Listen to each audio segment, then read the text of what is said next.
ओम।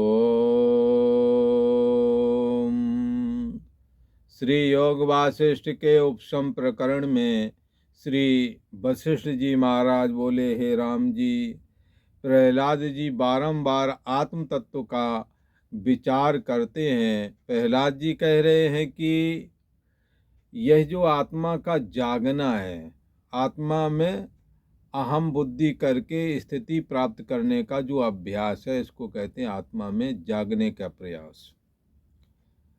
तो कैसे प्रयास करें? तो आत्मा वारे दृष्टव्य, आत्मा को देखना चाहिए। तो देखने का अर्थ लगाना चाहिए, आत्मा को समझना चाहिए, क्योंकि दृश्य धातु ज्ञान अर्थ है। तो आत्मा का ज्ञान होता है, आत्मा को देखा नहीं जा सकता है क्योंकि ये विज्ञाता है। विज्ञातारम अरे केन बिजानिया, जो सबका विज्ञाता है उसको कैसे जानोगे? उसको ऐसा ही जानेंगे कि वो सबका जानने आ रहा है। वो जानने में किसी के नहीं आता है, उसके द्वारा सब जाना जाता है। और जितना सब कुछ जाना जाता है उसका छोड़ देना है, उसको छोड़ करके परशेष से बचे हुए तत्व को ग्रहण कर लेना है, सोहम अस्मि करके। यही जानना उसका जानना है, यही उसका देखना। आत्मा द्वारे दृष्टव्य, आत्मा का दर्शन करना चाहिए, यही आत्मा का दर्शन है, कोई अलग से नहीं है। आत्मा के अलावा कोई स्थायी नहीं, सदा रहने वाला नहीं। आत्मा के अलावा कोई सर्वत्र नहीं है, हाँ। सब जगह नहीं है, सब समय नहीं है, एक समय में ही सब जगह विद्यमान रहता है आत्म तत्व, क्योंकि इतना व्यापक है, इतना सूक्ष्म है। तो यहाँ कहते हैं, यह प्रहलाद जी विचारते हैं, यह आत्मा का जागना, जैसे अभी हम जाग रहे, अभी भी जाग रहे, पर देह में जाग रहे, ये मैं हूँ। तो एड़ी से चोटी तक जो ये शरीर है, ये मैं हूँ, और इसके जो संबंधी यो मेरे हैं। मोह निशा का ये मोह रूपी रात्रि चल रही है, जिसमें हम जाग रहे हैं, वो मोह रूपी रात्रि का स्वप्न है। मोह निशा का शोभन हारा देख स्वप्न अनेक प्रकार का स्वप्न देखता है। ये घर बार है, परिवार है, और बच्चों को पढ़ाई लिखाई, शादी विवाह, नौकरी पेशा, अनेकों तरह का स्वप्न चल रहा है। अंत नहीं आता, एक सपने से निकलते हैं, दूसरे सपने में चले जाते हैं। पर प्रहलाद जी कहते हैं, यह जो आत्मा का जागना है, आत्मा में यदि जाग जाए तो कहते हैं संसार की ओर, संसार उसके लिए स्वप्न की तरह हो जाता है। जैसे जागृत वाला स्वप्न को अहमियत नहीं देता है, स्वप्न के पद पदार्थों को, ऐसे ही आत्मा में जागने हारे के लिए जगत के पद पदार्थों की अहमियत स्वप्न अवस्था में दिखने वाले पद पदार्थों जैसी रह जाती है। उसी जागृत से जो आत्मा का जागना है, उसी जागना से अज्ञान नष्ट होता है। बोले अज्ञान क्या है? अज्ञान नष्ट होता है। एड़ी से चोटी तक जो शरीर में हूं, या ऐसा देह को मैं मानना सबसे बड़ा अज्ञान है। सबसे बड़ा अज्ञान कौन है? जो आप निराकार हैं और आप अपने को आकार वाला मानने लगें, तो ये सबसे बड़ा अज्ञान है। तो यहाँ कहते हैं कि यह जो जागृत है आत्मा में, संसार की ओर यदि देखें तो फिर वो स्वप्न हो जाता है, जिसको सत्य मानते रहे। ये घरवार, ये परिवार, ये खजाना, ये झूठी दुनिया को सत्य जाना, सत्य करके जानते रहे, वो कैसी हो जाएगी? आत्मा के जागने से संसार की ओर यदि दृष्टि जब डालेंगे तो स्वप्न के पद पदार्थों जैसी अहमियत दिखेगी। प्रहलाद जी आगे कहते हैं कि उसी जागृत से अज्ञान भी नष्ट हो जाता है। अज्ञान में नष्ट हो जाना मतलब देहाभिमान नष्ट हो जाना। देह के रहते ही देह में स्थित जाति, वर्ण, आश्रम के धर्म, अमीर गरीब, अच्छे बुरे का, मैं सुंदर हूँ, मैं कुरूप हूँ, ऐसे जो दुनिया भर के अभिमान चढ़े हैं ना, मैं इज्जतदार हूँ, हमारी कोई इज्जत नहीं, हीनता वाला भावना, एक में अभिमान बढ़ रहा है, उत्कृष्टता का अभिमान। तो ये सारी चीजें जो देह अभिमान से ग्रसित है, देह के अभिमान से कि देह मैं हूं ऐसे अभिमान से जो ग्रसित है उनके यहाँ होती हैं।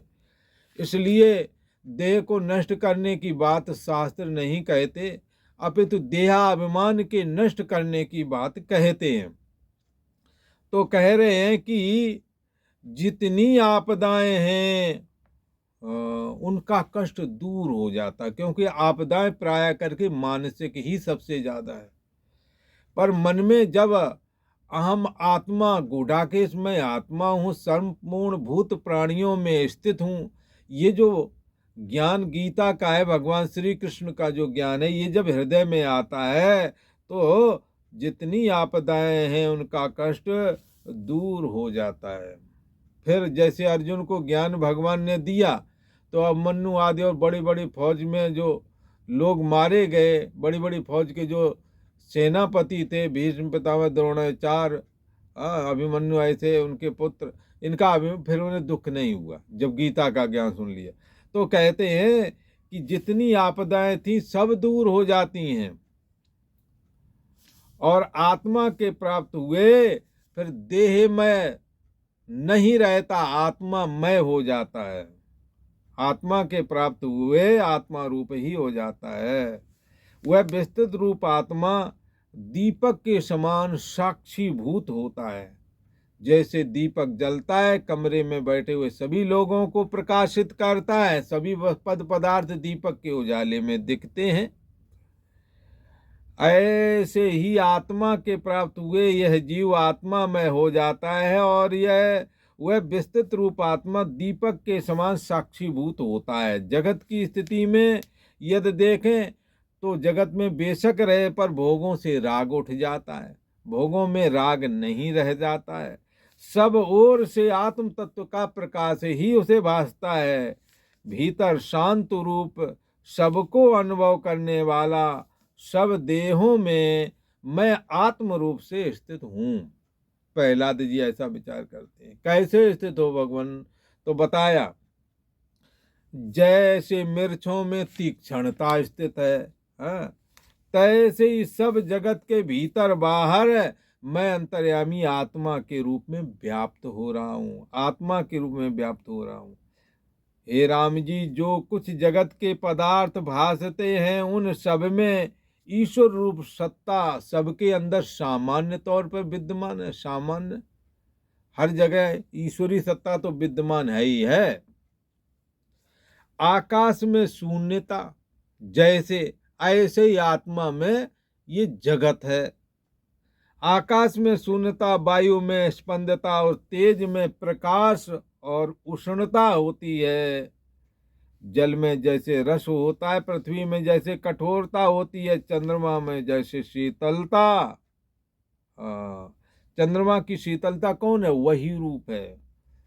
और वायु में स्पंदता, आकाश में शून्यता, वही आत्म स्वरूप ही है। उन सब में ईश्वर रूप सत्ता सामान्य रूप करके स्थित है। जगत में अनुसूयित पिरोया हुआ एक आत्म तत्व ही व्याप रहा है। आत्म तत्व कैसा है? सब में पिरोया हुआ है। जैसे मणि, जैसे ऊन के तागे से बनाई गई माला ऊन रूप ही होती है, ऐसे अंतर्यामी आत्मा से उपजने वाला ये जगत भी आत्म स्वरूप ही है। और दृष्टांत कहते हैं, आकाश में जैसे शून्यता, वायु में जैसे स्पंदता, तेज में जैसे प्रकाश और जल में जैसे रस, पृथ्वी में जैसे कठोरता और चंद्रमा में जो शीतलता है, वो सब कैसी है? वही रूप है, चंद्र स्वरूप ही शीतलता है। ऐसे ही अंतर्यामी आत्मा के विषय में भी हमें समझना चाहिए। सब जगत में अनुसूयित एक आत्म तत्व ऐसे ही व्याप रहा है जैसे जल में जल में क्या है? शब्द स्पर्श रूप रस गंध, जल में रस है। और वायु में स्पंदता है, आकाश में शून्यता। ऐसे ही आत्मा में, ऐसे ही आत्म तत्व सब जगत में अनुसूयित हो रहा है, पिरोया हुआ है। जैसे बर्फ में श्वेत और पुष्पों में गंध होती है, तैसे ही संपूर्ण देहों में आत्मा व्यापक है। जैसे सर्वगत काल है और सर्वव्यापक आकाश है, तैसे ही सब जगत में ये आत्मा व्यापक है। ऐसी जगह कोई नहीं है जहां पर आत्म तत्व विद्यमान ना हो। सर्वगत काल है और सर्वव्यापक आकाश है। सर्वगत कौन है? काल, हर जगह काल पहुंच जाता है। ये समय चक्र धीरे धीरे घूमता रहता है, हर जगह पहुंच जाता है। और सर्वव्यापक आकाश है। सर्वगत, सबके खबर लेने वाला कौन है? काल सब जगह पहुंच जाता पहले से ही। तो सर्वगत काल है और सर्वव्यापक आकाश है। तैसे ही सब जगत में आत्मा व्यापक है, जैसे आकाश व्यापक होता है। जैसे राजा की प्रभुता सब में होती है, तैसे ही मुझ चैतन्य सत्ता आत्मा से भिन्न और कोई कलना नहीं। इस आत्मा की ही जो चैतन्य सत्ता है वो कलना रूप होकर के भाषित होती है। जैसे धूल को पकड़ करके आकाश को स्पर्श नहीं कर सकते। अब धूल को पकड़ के बोले चढ़ जाओ आकाश में कैसे चढ़ जाओगे? नहीं चढ़ सकते। जैसे धूल को पकड़ करके आकाश को स्पर्श नहीं कर सकते और कमलों को जल स्पर्श जैसे नहीं करता, और पत्थरों में जैसे कोई फुरना नहीं होती है, कोई चेष्टा नहीं होती। हाँ, पाषाण को स्पर्ण रूप स्पर्श नहीं करता। पत्थर में स्फूर्णता, हाँ मतलब क्रियाशीलता पत्थर में नहीं होती। पाषाण को स्पर्ण रूप स्पर्श नहीं कहता, पत्थर एक जगह ज्यों का त्यों पड़ा रहता है। तैसे ही मेरे साथ किसी का संबंध नहीं स्पर्श करता। ये कौन कह रहे हैं? प्रहलाद जी कहते हैं। जैसे आकाश को कोई स्पर्श नहीं कर सकता, आकाश से भी अत्यंत सूक्ष्म और व्यापक चैतन्य सत्ता आत्मा, मैं वो चैतन्य सत्ता आत्मा मैं हूं, प्रहलाद जी कहते हैं। ऐसे मेरे साथ किसी का संबंध और स्पर्श नहीं हो सकता। सुख दुख का संबंध किसको होता है? सुख और दुख किसको होता है? सुख अंदर अनुकूल परिस्थिति बन जाती है तो मन सुखी होता है, और अंदर प्रतिकूल परिस्थिति बन जाए शरीर मन इंद्रियों के तल पर तो मन दुखी होता है। तो सुख दुख का संबंध किसको होता है? देह के माध्यम से ही होता है। यदि देह ना हो, शरीर ना हो, तो सुख दुख का संबंध कैसे अनुभव करेंगे आप? इसलिए सुख दुख का संबंध देह को होता है। यदि देह चिरकाल तक बनी रहे अथवा अब ही नष्ट हो जाए, प्रहलाद जी कहते हैं मुझ अंतर्यामी आत्मा में कुछ भी हानि लाभ नहीं होता। चाहे ये शरीर युग युगांतर तक बना रहे, चाहे आज ही नष्ट हो जाए, चाहे जितना नफा और नुकसान क्यों ना हो जाए, आत्म तत्व में किसी प्रकार का कोई परिवर्तन नहीं आता।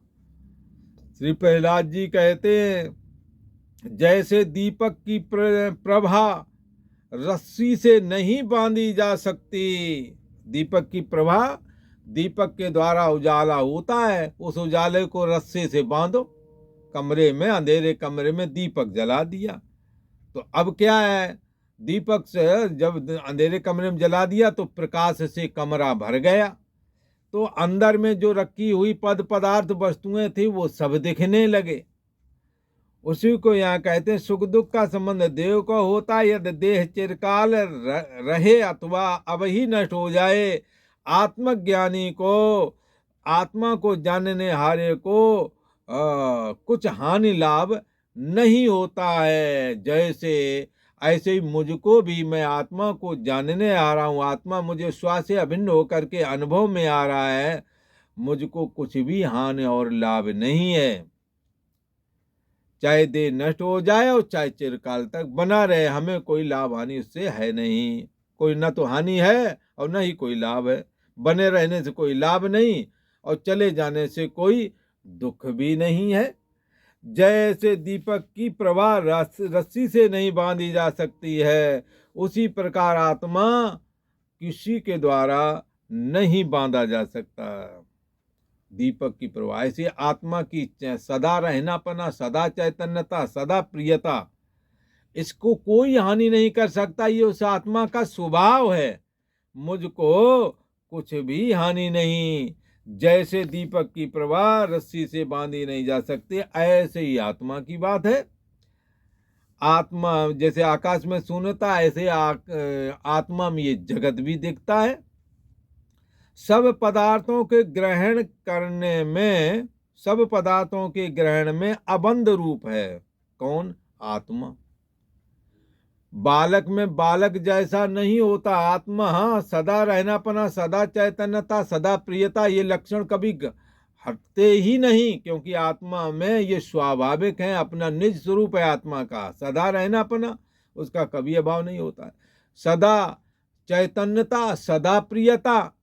सदा प्रियता इसीलिए होती है क्योंकि आत्मा सबका निज स्वरूप है, इसलिए आत्मा सबका अपना कैसा है? अस्तित्व की तरह सत्ता प्रदान करता है, ऐसा आत्मा है। आत्मा किसी से बांधा नहीं जाता, सब पदार्थों के ग्रहण में अबंध रूप है। चाहे वो पेड़ पहाड़ वाला हो, चाहे नदी नारे वाले हो, चाहे पर्वत हो, चाहे स्त्री पुरुष जानवर कुछ भी हो, ये सब शरीर स्त्री पुरुष होने, स्त्री शरीर होने पर आत्मा स्त्री रूप नहीं हो जाता है। जानवर शरीर होने पर आत्मा जानवर रूप नहीं हो जाता है। जो फिर ऐसे में उसको कैसा माना जाता है? आत्मा को अबंध रूप। उसमें किसी प्रकार का बंधन हो नहीं पाता। लोग करते तो है कोशिश, पर आत्मा बंधन रहते ही रहता है। जैसे आकाश किसी से नहीं बांधा जा सकता और मन किसी से रोका नहीं जा सकता। मन को तो समझा बुझा करके रोका जाता है। ये मन बड़ा चंचल है, समझाने से समझे ना, जितना ही से समझाए उतना ही मचल जावे।